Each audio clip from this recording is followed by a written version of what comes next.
Welfare విషయంలో budget లో ఖచ్చితంగా మెరుగైన కేటాయింపులు జరగాలి.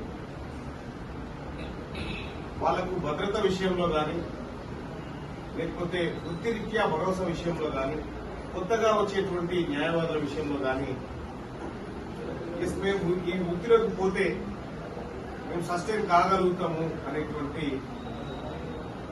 ఆలోచన రావాలి. వచ్చే విధంగా ఇక్కడ ఏర్పాట్లు ఉండాలి. చాలా మంది న్యాయవాద వృత్తిని వదిలేసి కూడా ఇతర రంగాల వైపు పోతా ఉన్నారు.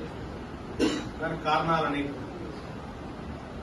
కానీ నేను వరంగల్ నల్గొండ ఖమ్మం పట్టభద్రుల ఎమ్మెల్సీగా